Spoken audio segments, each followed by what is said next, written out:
Assalamualaikum warahmatullahi wabarakatuh.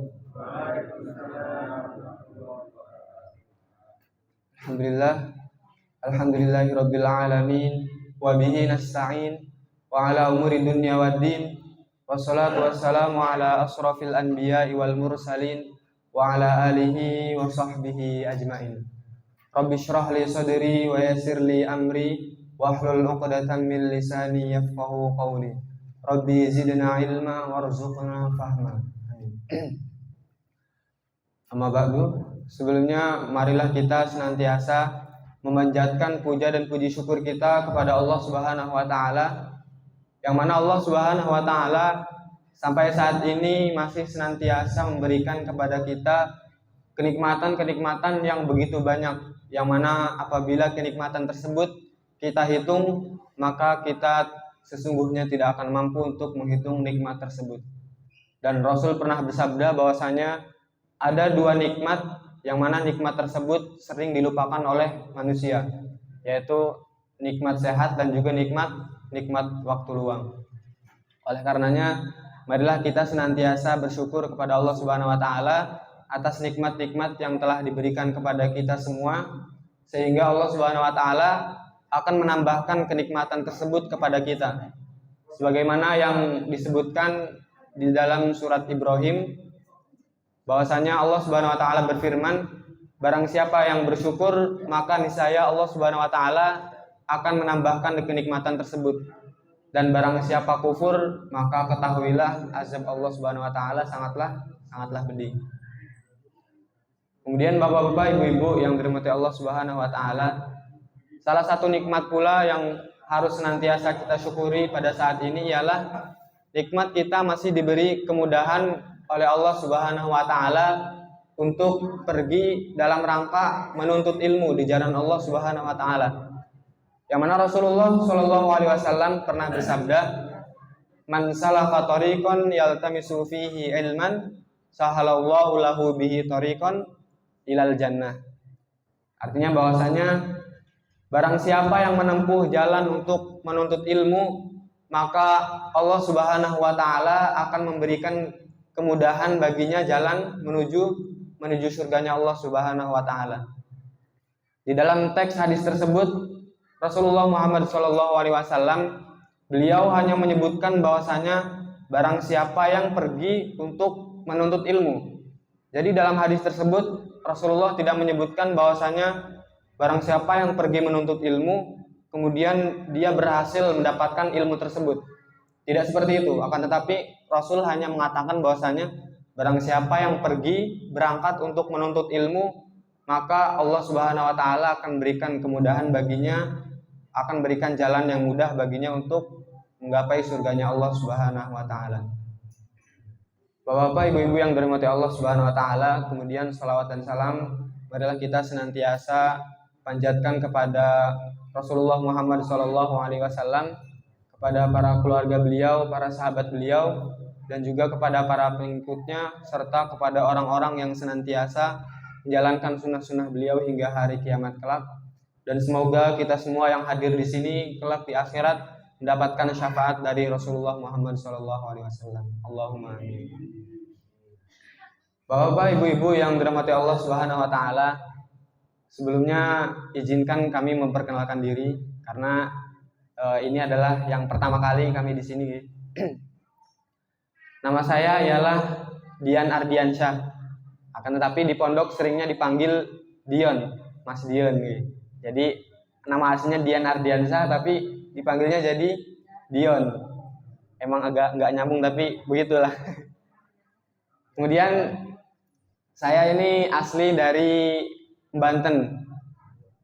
Jadi aslinya saya itu adalah orang Sunda. Jadi mungkin nanti ketika kajian saya nggak terlalu banyak menggunakan bahasa Jawa karena belum terlalu bisa juga. Tetapi karena saya juga udah 4 tahun di Wonogiri, kemudian baru setahun di Waru, jadi sedikit banyak tahu tentang bahasa Jawa ini. Bapak, ibu-ibu yang dirahmati Allah Subhanahu wa taala, sebelumnya kita mulai dengan firman Allah Subhanahu wa taala yang berbunyi, Wa inna yauman inda rabbika ka'alfi sanatin mimma ta'udun.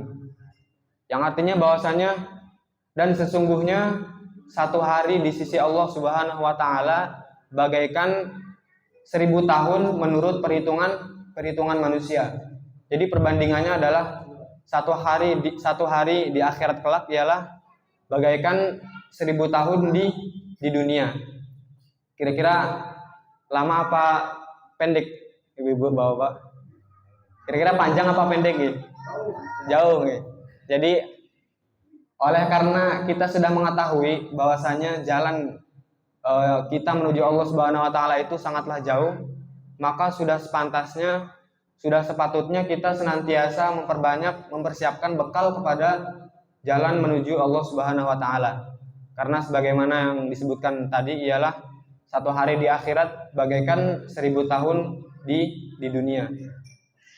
Mungkin apabila dibayangkan, misalkan bapak-bapak, ibu-ibu mau pergi berangkat haji, gitu. Amin.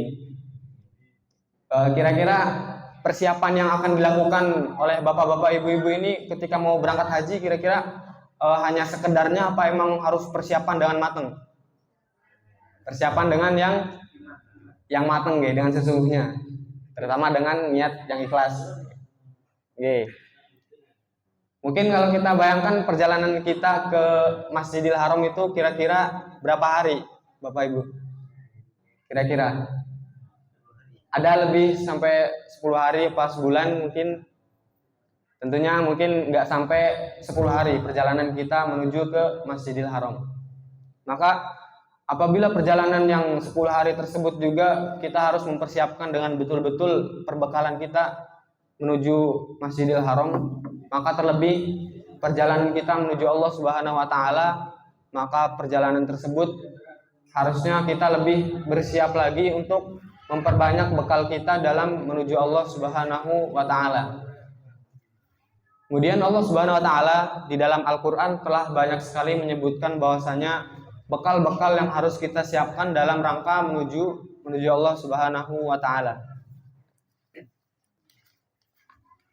Akan tetapi sebelumnya saya mengutip perkataan dari Imam An-Nakhai bahwasanya beliau rahimahullah berkata, "Kana yuqalu idza balagha ar-rajulu 40 sanatan 'ala khuluqin lam yataghayyar anhu hatta yamut." Beliau mengatakan bahwasanya ada ungkapan apabila seseorang itu telah mencapai usia 40 tahun dengan suatu akhlak ataupun dengan suatu kebiasaan tertentu, maka bisa dipastikan kebiasaan tersebut tidak akan berubah sampai orang itu wafat. Jadi kemungkinan ketika seseorang sudah berada di usia 40 tahun dengan suatu kebiasaan, entah itu kebiasaan baik ataupun buruk, maka bisa dipastikan orang tersebut akan wafat dalam keadaan kebiasaan tersebut. Jadi sangat sulit untuk bisa mengubah kebiasaan setelah mencapai umur 40 tahun. Kira-kira bapak-bapak, ibu-ibu di sini ada yang umurnya masih di bawah 40? Ada yang 17? Masya Allah. 17 di Bali. Kenapa Imam An-Nakhai di sini menyebutkan bahwasanya seseorang itu telah mencapai usia 40 tahun? Angka tersebut sangatlah memiliki keistimewaan. Sebagaimana yang kita semua ketahui bahwasanya Rasulullah Muhammad SAW diberikan wahyu pertama kali oleh Allah itu ketika beliau berusia berapa? 40 tahun, gitu. Maka usia 40 tahun ini adalah usia yang sangat menentukan. Maka angka 40 ini juga sangatlah spesial. Sebagaimana di hadis disebutkan bahwasanya penciptaan manusia itu di dalam rahim seorang ibu itu berawal dengan angka 40 tersebut. Jadi 40 hari pertama di dalam rahim seorang ibu, manusia itu masih berbentuk air mani. Kemudian 40 hari kedua maka berbentuk segumpal darah. Kemudian 40 hari yang ketiga barulah seorang manusia berbentuk di dalam rahim seorang ibu itu berbentuk segumpal daging. Kemudian setelah itu diutus malaikat untuk meniupkan ruh kepada jasad manusia. Kemudian di umur 40 tahun ini juga ada kisah menarik dari salah seorang pahlawan Indonesia, yang mana pahlawan ini berasal dari daerah istimewa Yogyakarta. Kira-kira ada yang tahu siapa beliau? Pahlawan dari Yogyakarta, ada yang tahu? Pangeran Diponegoro. Oke. Beliau ketika berusia 27 tahun, beliau baru memulai persiapan untuk bisa mengusir penjajah dari negeri Indonesia. Jadi ketika berumur 27 tahun, beliau mempersiapkan segala sesuatu untuk mengusir penjajah, dimulai dari perbekalan senjata, dari pasukan hingga logistik dan lain sebagainya. Dan dari umur 27 tahun tersebut, beliau melakukan persiapan selama kurang lebih 13 tahun. Maka apabila kita totalkan 27 ditambah 13 sama dengan berapa, Bapak Ibu? 40. Okay. Di umur 40 tahun pula Pangeran Diponegoro mulai melakukan perjuangan dalam rangka mengusir penjajah dari Indonesia. Kemudian Bapak-bapak, Ibu-ibu yang dirahmati Allah Subhanahu wa taala, menariknya di dalam menghadapi usia yang sangat menentukan ini, usia 40 tahun ke atas ini, Allah Subhanahu wa taala memberikan bimbingan kepada hamba-hambanya bagi yang telah berusia 40 tahun sampai ke atas. Allah Subhanahu wa taala di dalam Al-Qur'an berfirman bahwasanya wa wasainal insana biwalidayhi ihsana hamalathu ummuhu kurha wa wada'athu kurha wa hamluhu wa fisaluhu 30 syahra hatta idza balagha ashuddahu wa balagha 40 sanatan qala rabbi auzi'ni an ashkura ni'mataka allati an'amta 'alayya wa 'ala walidayya wa an a'mala shalihan tarda wa aslih li fi dzurriyyati inni tubtu ilaika wa inni minal muslimin. Bahwasanya Allah Subhanahu wa taala berfirman, kami perintahkan kepada manusia agar berbuat baik kepada kedua orang tua mereka. Ibunya telah mengandungnya dengan susah payah dan juga telah melahirkannya dengan susah payah pula. Masa mengandung sampai masa menyapihnya ialah selama 30 bulan. Sehingga apabila anak tersebut telah mencapai usia dewasa dan mencapai usia 40 tahun, dia berdoa kepada Allah Subhanahu wa taala, "Ya Tuhanku, berilah aku petunjuk agar aku dapat mensyukuri nikmat-Mu yang telah Engkau limpahkan kepadaku dan juga telah Engkau limpahkan kepada kedua orang tuaku. Dan agar aku dapat berbuat kebajikan yang Kau ridhoi, dan berilah aku kebaikan yang akan mengalir sampai kepada anak cucuku. Sesungguhnya aku bertaubat kepada Engkau dan sesungguhnya aku termasuk orang yang muslim." Bapak, Ibu-ibu yang dirahmati Allah Subhanahu wa taala, ayat di atas itu berisi amalan-amalan yang hendaknya dilakukan oleh orang-orang yang, terutama untuk orang-orang yang setelah berusia 40 tahun ataupun lebih. Salah satu amalan yang disebutkan di dalam ayat tersebut adalah untuk senantiasa berdoa kepada Allah Subhanahu wa taala. Di dalam ayat tersebut ada sebuah doa yang mana di dalam doa tersebut berisi 3 permintaan. Yang permintaan pertama adalah seorang anak tadi yang telah berusia 40 tahun ke atas itu berdoa kepada Allah Subhanahu wa taala agar Allah Subhanahu wa taala memberikan kepadanya petunjuk untuk senantiasa bisa mensyukuri nikmat-nikmat yang telah Allah berikan kepada hamba tersebut dan juga telah Allah berikan kepada kedua orang tuanya. Terutama rasa syukur ini adalah mungkin bagi kita sepertinya rasa syukur ini sangatlah sesuatu yang sepele. Akan tetapi sebagaimana yang disebutkan dalam surat Ibrahim itu bahwasanya barang siapa yang bersyukur maka Allah tambahkan, dan barang siapa kufur maka ketahuilah azab Allah sangatlah pedih. Untuk bersyukur ini kita bisa mengambil 2 kisah. Kisah yang pertama ialah kisah dari Qarun, yang mana sebagaimana kita ketahui bersama bahwasanya Qarun ini telah Allah Subhanahu wa taala berikan banyak sekali keutamaan dan juga banyak sekali harta-harta yang telah Allah Subhanahu wa taala berikan kepada Qarun ini. Bahkan sampai-sampai dalam Al-Qur'an itu disebutkan bahwasanya kunci perbendaharaan, kunci gudang-gudang perbendaharaan yang dimiliki oleh si Qarun ini tidak mampu diangkat kecuali diangkat oleh banyak laki-laki yang kuat. Kalau kita bayangkan misalkan kunci rumah saat ini kira-kira gede nggak Bapak Ibu? Kunci rumah kita ini kecil nggak?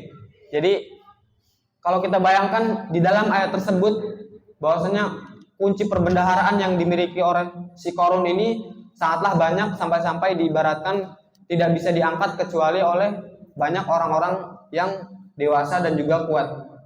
Sekarang kita bayangkan mungkin satu orang pada saat ini kira-kira bisa membawa berapa banyak kunci? Kira-kira banyak nggak satu orang? Cuma satu orang nih. Tentunya banyak nih. Tentunya kalau dibayangkan saat ini sangatlah banyak kunci tersebut. Maka perbendaharaan yang harta benda yang dimiliki oleh Qarun ini sangatlah banyak. Akan tetapi ketika si Qarun ini ditanya dari mana ia mendapatkan harta dan juga keutamaan yang banyak tersebut, ia dengan sombong menjawab dengan sebuah jawaban yang diabadikan di dalam Al-Quran, bahwasanya qala innama utituhu ala ilmin indi. Si Qarun berkata bahwasanya semua harta benda, semua kekayaan yang aku miliki pada saat ini tidak lain dan tidak bukan adalah hasil dari usahaku dan juga atas ilmu yang ada pada diriku. Jadi atas perkataan tersebut si Qarun telah kufur terhadap nikmat-nikmat Allah Subhanahu wa taala yang akhirnya ia diazab oleh Allah Subhanahu wa taala. Dengan azab dia dibenamkan ke dalam bumi dan juga seluruh harta kekayaannya. Jadi mungkin kalau saat ini kita mendapati, kalau misalkan kita mendapatkan suatu barang yang mewah ataupun barang berharga yang mana kita menemukan barang tersebut dari tanah, maka biasanya kita menyebut barang tersebut adalah harta karun. Oke, mungkin itu dinisbatkan kepada si Qarun yang banyak sekali harta yang dimilikinya. Itu contoh yang pertama. Kemudian contoh yang kedua ialah saya ambil dari kisahnya Nabi Sulaiman alaihissalam, yang mana beliau dikaruniakan oleh Allah Subhanahu wa taala tidak hanya menjadi sebagai seorang nabi, akan tetapi beliau juga dikaruniakan oleh Allah sebagai seorang raja, yang mana pasukan beliau ini tidak hanya berasal dari golongan manusia, akan tetapi dalam Al-Quran itu disebutkan bahwasanya tentara yang dimiliki oleh Nabi Sulaiman ini adalah dari bangsa manusia, kemudian bangsa jin, dan juga bangsa binatang, jadi hewan-hewan dan juga burung dan lain sebagainya.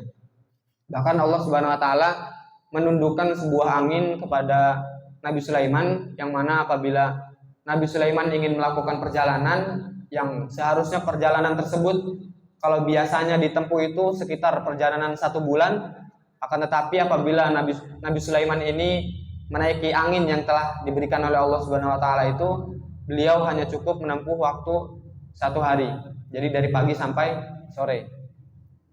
Nah, atas banyak sekali kenikmatan tersebut yang Allah Subhanahu wa taala berikan kepada Nabi Sulaiman ini, maka kemudian beliau ketika dikatakan ataupun ditanya bahwasanya dari mana harta dan juga kekayaan yang sebanyak itu, kemudian Nabi Sulaiman menjawab sebagaimana jawaban yang diabadikan pula di dalam Al-Quran, bahwasanya qala hadza min fadli rabbi liyabluwani aashkuru am akfur. Bahwasanya Nabi Sulaiman menjawab, sesungguhnya harta kekayaan yang aku miliki pada saat ini tidak lain dan tidak bukan adalah atas karunia dari Allah Subhanahu wa taala yang dikaruniakan kepadaku, untuk menguji aku apakah aku termasuk hamba-hamba yang bersyukur ataukah aku termasuk hamba-hamba yang kufur terhadap nikmat Allah Subhanahu wa taala. Maka dari dua kisah tersebut bisa kita ketahui bahwasanya apabila seseorang itu diberikan nikmat kemudian ia kufur, maka ia akan diazab oleh Allah Subhanahu wa taala sebagaimana kisahnya Qarun. Kemudian apabila seseorang diberikan nikmat kemudian orang tersebut mengakui bahwa nikmat tersebut adalah dari Allah Subhanahu wa taala, maka Allah akan tambahkan kenikmatan yang ada padanya. Kemudian permintaan yang terdapat di dalam doa pada ayat yang pertama kali kita sebutkan, permintaan yang kedua adalah berisi agar seseorang itu diberikan rasa senang di dalam mengerjakan amal soleh. Jadi seseorang dalam ayat tersebut berisi juga permintaan bahwasanya ia meminta kepada Allah Subhanahu wa taala agar diberikan rasa senang dan juga rasa istiqomah di dalam menjalankan amal soleh kepada Allah Subhanahu wa taala. Dan juga ia meminta kepada Allah Subhanahu wa taala amalan apakah yang sangat pas dan juga cocok untuk ia lakukan pada saat itu, sehingga ia termasuk orang-orang yang beruntung yang telah melakukan amal soleh. Karena banyak di antara kita mungkin contoh-contoh terdahulu bahwasanya ada orang yang dari nampaknya sepertinya orang tersebut adalah orang yang soleh, akan tetapi di sisi Allah Subhanahu wa taala ia adalah tidak lain adalah sebagai seorang yang munafik. Jadi dia beramal, akan tetapi amalan tersebut ia tujukan bukan kepada Allah Subhanahu wa taala. Ia beramal itu adalah agar orang-orang itu memuji dirinya. Jadi sebagaimana disebutkan di dalam hadis bahwasanya ada 3 golongan orang yang pertama kali dimasukkan oleh Allah Subhanahu wa taala ke dalam neraka. Yang pertama adalah golongan orang yang memiliki banyak sekali ilmu. Kemudian golongan yang kedua adalah orang yang senantiasa bersedekah. Kemudian golongan yang ketiga adalah orang yang hafal Al-Quran ataupun seorang qori. Jadi 3 golongan ini dari zahirnya ataupun dari nampaknya mungkin di sisi manusia itu adalah sebagai orang yang mulia. Akan tetapi di sisi Allah Subhanahu wa taala ialah termasuk orang-orang yang munafik. Karena yang pertama adalah seorang yang berilmu, pada hari kiamat ia akan didatangkan oleh Allah Subhanahu wa taala, kemudian dinampakkan kepadanya nikmat-nikmat yang akan diberikan oleh Allah Subhanahu wa taala kepadanya. Akan tetapi sebelum diberikan, Allah Subhanahu wa taala bertanya kepada hamba tersebut, amalan apakah yang telah engkau kerjakan sehingga engkau pada saat ini akan mendapatkan nikmat yang begitu banyak? Kemudian orang yang berilmu ini menjawab bahwasanya, ya Allah, sesungguhnya ketika di dunia aku banyak menuntut ilmu, aku banyak mempelajari sebuah ilmu, dan juga aku mengamalkan ilmu tersebut untuk berada di jalanmu. Akan tetapi Allah Subhanahu wa taala berfirman, kadzabta, sesungguhnya kamu adalah orang yang berdusta. Kamu menuntut ilmu tidak lain dan tidak bukan adalah agar orang-orang menyebutmu sebagai orang yang alim, agar orang-orang menyebutmu sebagai seorang ulama. Jadi karena salah niat ini kemudian orang tersebut dimasukkan ke dalam neraka oleh Allah Subhanahu wa taala. Begitupun golongan yang kedua dan golongan yang ketiga. Golongan tersebut dimasukkan ke dalam neraka oleh Allah Subhanahu wa taala karena mereka melakukan amalan akan tetapi niatnya bukan karena Allah Subhanahu wa taala. Bapak Ibu yang dirahmati Allah Subhanahu wa taala, sebagaimana kita ketahui bahwasanya syarat agar amalan seseorang itu diterima di sisi Allah Subhanahu wa taala itu adalah yang pertama ialah ikhlas. Niatnya itu ikhlas karena Allah Subhanahu wa taala, dan yang kedua adalah amalan tersebut ialah mengikuti apa yang telah diajarkan oleh Rasulullah Muhammad SAW. Jadi 2 hal tersebut adalah syarat agar diterima ibadah kita di sisi Allah Subhanahu wa taala.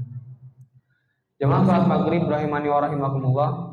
Kemudian doa di atas juga berisi permintaan yang ketiga, permintaan yang terakhir, bahwasanya seorang yang telah mencapai usia 40 tahun ke atas, ia berdoa kepada Allah Subhanahu wa taala agar diberikan anak keturunan yang soleh dan juga solehah. Seakan-akan ayat tersebut menunjukkan bahwasanya bagi orang yang telah berusia 40 tahun ke atas, hendaknya tidak lagi bersusah payah ataupun hendaknya tidak lagi terlalu serius di dalam mengejar amalan-amalan dunia. Jadi sudah saatnya orang tersebut kembali kepada Allah Subhanahu wa taala dan melakukan banyak sekali amalan-amalan kepada Allah Subhanahu wa taala.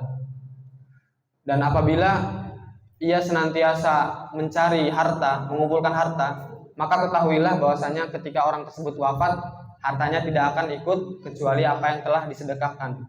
Dan ketika ia wafat meninggalkan banyak harta, maka ia juga tidak bisa menjamin bahwasanya harta tersebut akan digunakan oleh ahli warisnya sebaik mungkin sehingga bisa mendapatkan pahala. Berbeda halnya dengan ketika ada seseorang yang wafat, kemudian orang tersebut meninggalkan anak keturunan yang soleh dan juga solehah, maka ia akan senantiasa mendoakan kedua orang tuanya dan ia akan senantiasa mengalirkan pahala kepada kedua orang tuanya, terutama kepada kedua orang tuanya yang mungkin telah wafat. Oleh karena itu Ustadz Adi Hidayat itu pernah menganjurkan bahwasanya apabila kita memiliki seorang anak yang anak tersebut belum bisa membaca ataupun belum hafal surat Al-Fatihah, maka hendaklah orang tuanya yang mengajarkan surat Al-Fatihah.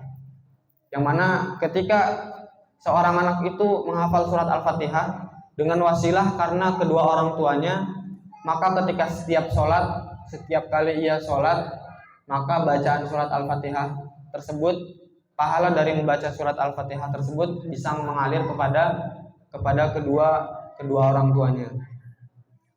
Bapak-bapak, ibu-ibu yang dirahmati Allah Subhanahu wa taala. Kemudian ada salah satu resep ataupun ada salah satu cara yang mana agar menjadikan anak keturunan kita itu dijadikan sebagai anak yang soleh ataupun solehah, yaitu diantaranya adalah dengan doa dari kedua orang tua, terkhusus doa dari seorang ibu terhadap anaknya. Ada satu kisah yang mana kisah ini berasal dari Timur Tengah, yaitu dari Arab Saudi. Ketika itu ada sekeluarga yang mana keluarga tersebut akan kedatangan rombongan, jadi akan kedatangan tamu menghadap ke keluarga tersebut. Maka sang suami memerintahkan kepada istrinya, "Wahai istriku, persiapkanlah hidangan, persiapkanlah jamuan untuk para tamu yang akan hadir ke rumah kita." Maka ketika itu juga istrinya itu mempersiapkan segala hal untuk menyambut tamu itu. Yang mana salah satunya adalah si istri ini memasak banyak sekali jenis makanan untuk dihidangkan kepada para tamu yang akan datang.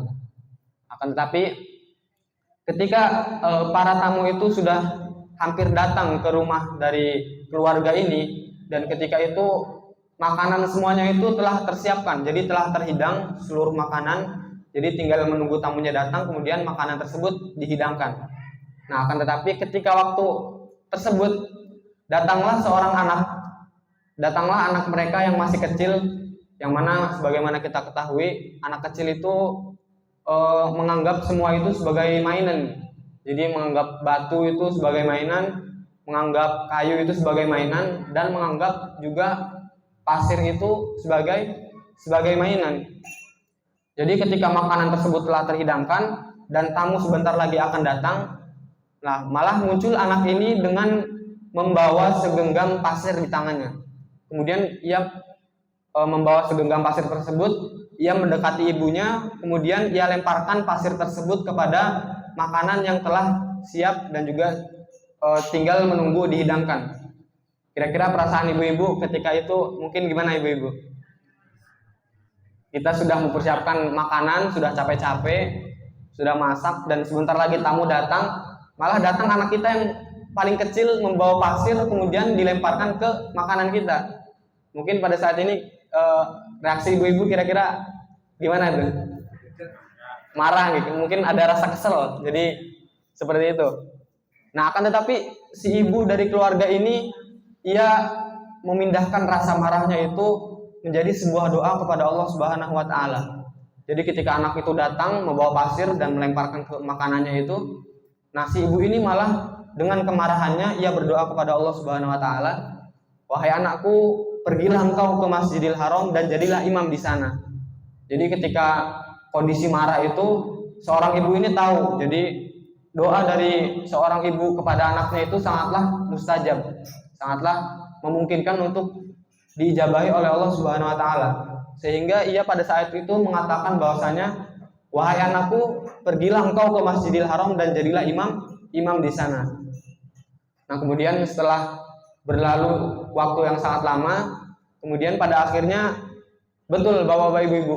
Jadi si anak ini ketika dewasa, ia pergi ke Masjidil Haram dan kemudian ia berhasil dan juga bisa menjadi imam di Masjidil Haram.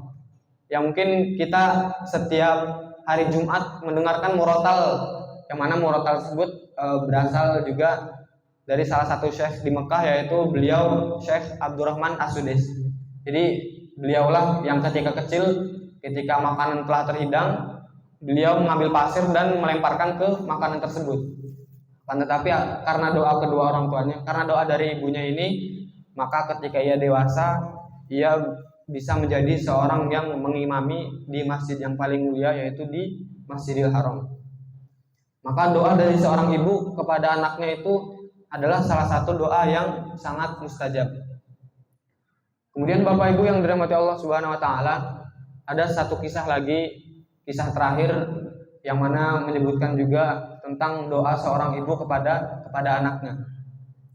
Jadi ketika itu ada seorang sepasang suami istri yang mana keluarga ini sudah merencanakan bahwasanya ketika si istri hamil, keluarga ini sudah bertekad kepada Allah Subhanahu wa taala akan menjadikan anaknya itu sebagai anak yang senantiasa berbakti dan juga anak yang mengagungkan Allah Subhanahu wa taala, anak yang senantiasa mempelajari ilmu-ilmu Allah Subhanahu wa taala. Akan tetapi ketika usia 2 tahun ataupun usia berapa bulan gitu saya lupa, ketika usia tersebut sang suami ini malah meninggal dunia. Jadi yang tersisa hanyalah seorang ibu dan juga anaknya. Akan tetapi si ibu ini tidak berputus asa atas kepergian suaminya. Ia justru malah lebih bersemangat lagi untuk mendidik anaknya ini agar menjadi anak yang bermanfaat bagi agama Islam. Kemudian Allah Subhanahu wa taala tidak berhenti menguji kepada seorang ibu ini. Yang pertama ialah seorang ibu ini diuji dengan kematian suaminya. Kemudian ketika berusia 4 tahun, ibu ini diuji oleh Allah Subhanahu wa taala dengan cara anaknya ini diangkat penglihatannya oleh Allah Subhanahu wa taala. Jadi ketika berusia 4 tahun, kemudian anaknya ini mengalami kebutaan permanen. Akan tetapi karena si ibu ini telah bersungguh-sungguh meniatkan akan menjadikan anaknya yaitu sebagai anak yang senantiasa berbakti dan juga kepada kedua orang tuanya dan juga kepada agama Islam, maka sang ibu ini tidak berhenti dan tidak menyerah.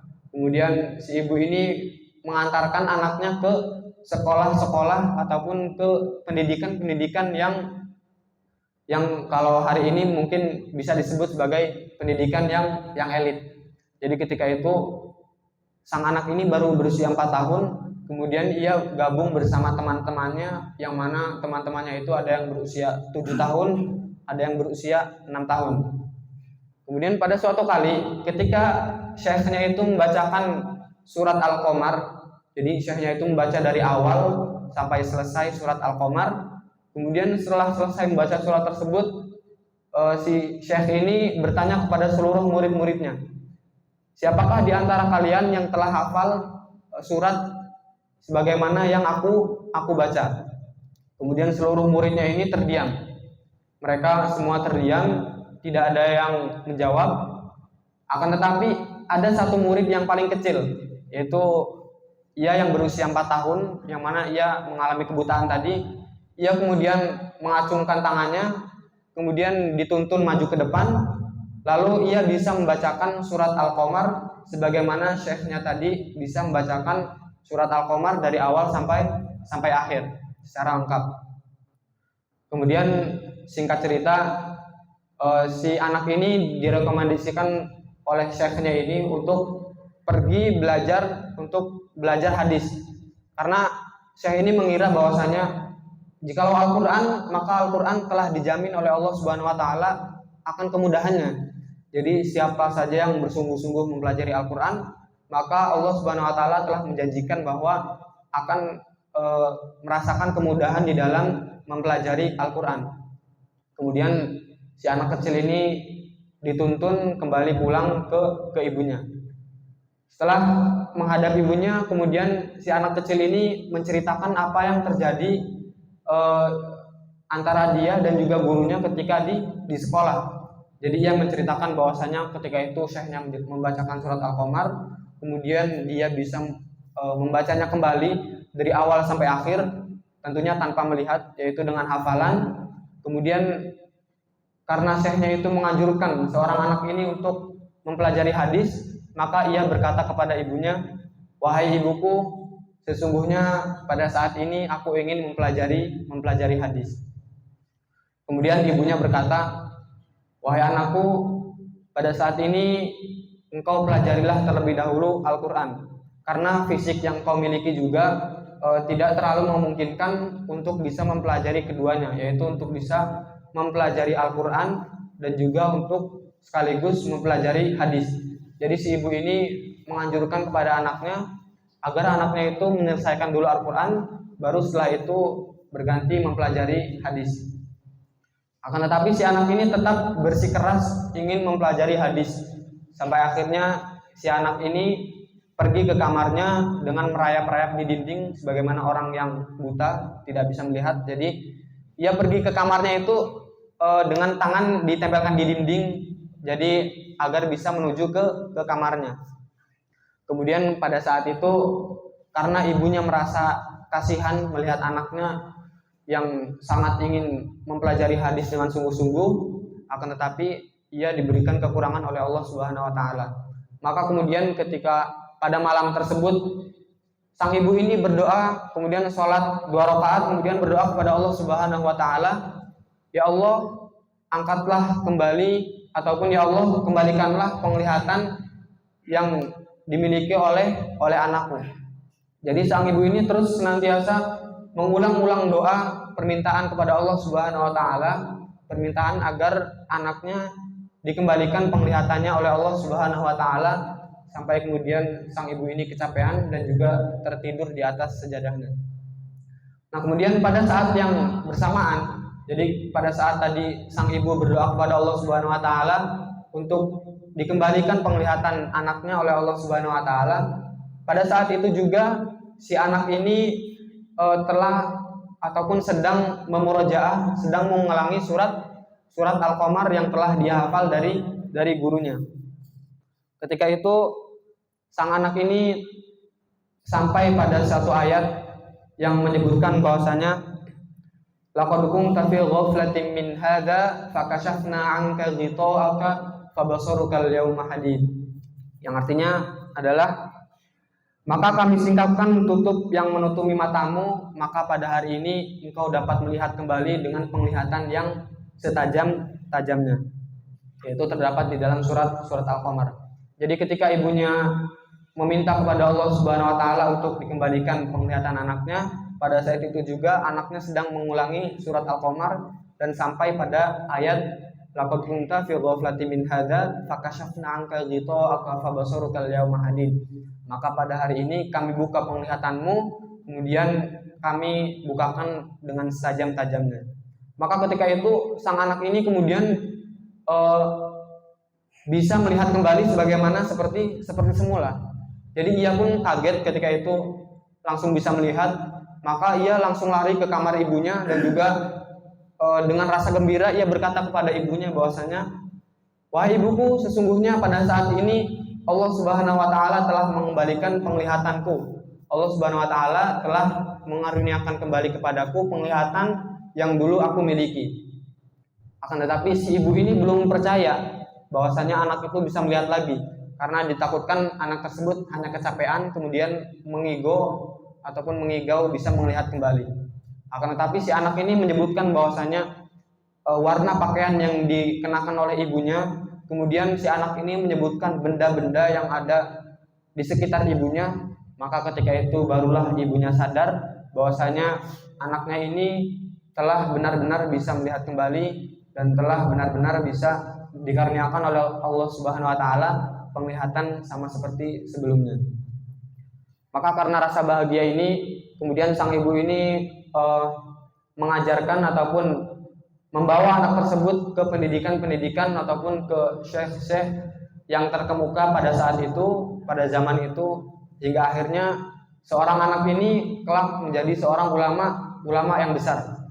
Yang mana kalau mungkin zaman sekarang kita menyebutkan sebuah hadis, maka nama tersebut akan disebutkan di akhirnya, yaitu beliau bernama Imam Al-Bukhari. Jadi Imam Al-Bukhari ini ketika kecil beliau mengalami kebutaan, kemudian atas doa dari sang ibu, maka kebutaan tersebut bisa kembali, dan atas izin Allah Subhanahu wa taala kemudian beliau bisa menjadi seorang ulama yang mana saat ini beliau masih dikenal di kalangan kaum muslimin, yang apabila menyebutkan hadis maka nama beliau yang paling banyak disebutkan. Jamaah sholat maghrib yang dirahmati Allah Subhanahu wa taala, maka pelajaran yang kita ambil dari kisah ini adalah dari kisah yang pertama tadi, bahwasanya doa seorang ibu kepada anaknya adalah termasuk doa yang mustajab. Kemudian pada kisah yang kedua bisa kita ambil hikmah, yaitu bahkan sampai sesuatu yang mustahil pun Allah Subhanahu wa taala bisa mengabulkan doa tersebut apabila doa itu berasal dari seorang ibu kepada anaknya. Yang mana kalau kebutaan mungkin pada zaman tersebut sangat mustahil untuk bisa dikembalikan oleh Allah Subhanahu wa taala.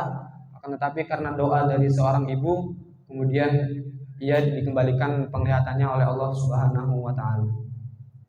Bapak Ibu rahimakumullah, kemudian doa dari ayat yang pertama kali kita sebutkan, penutup dari doa tersebut adalah seseorang yang mencapai usia 40 tahun atau lebih ini kemudian menutup doanya dengan cara ia bertaubat kepada Allah Subhanahu wa taala, kemudian ia menyerahkan dirinya kepada Allah Subhanahu wa taala dan menganggap dirinya sebagai orang yang muslim, orang yang berserah diri kepada Allah Subhanahu wa taala.